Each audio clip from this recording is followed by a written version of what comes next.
ఇప్పుడు first challenge మనకు Telangana police డిపార్ట్మెంట్కు గ్రామ పంచాయతీ అంటే లోకల్ బాడీ స్థానిక సంస్థల ఎలక్షన్స్ ఉన్నాయి. ఈ మంత్లోనే దాని కార్యక్రమం మొదలవుతుంది. ఈ నెక్స్ట్ 1.5 to 2 months ఇందులో పూర్తిగా బిజీగా ఉంటాం.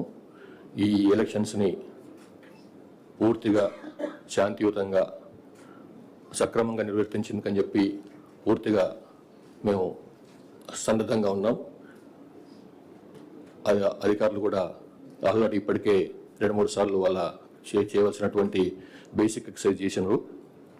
ఇది నెక్స్ట్ ఫ్యూ డేస్లో కూడా ఆ ఎక్సర్సైజ్లో కల్మినేషన్ తీసుకొచ్చి పూర్తి స్థాయిలో దానికి ఎలక్షన్స్కి సన్నద్ధం అవుతాం. నేను ఆల్రెడీ ఒక టీవీ ఛానల్కి చెప్పినానండి, మాకు pink book, blue, red, white అట్లా ఏముండదు, మాదంతా ఓన్లీ కాకి బుక్. కాకి బుక్ అంటే సిఆర్పిసి, ఐపీసీ చట్టాలతో ప్రకారం పోతాము. ఆ కాకి బుక్ అంటే అన్ని కలిస్తే కాకి బుక్ అవుతుంది. ఇదే మాకు తెలిసిన కలర్ కానీ మిగతా కలర్ సంబంధం లేదు.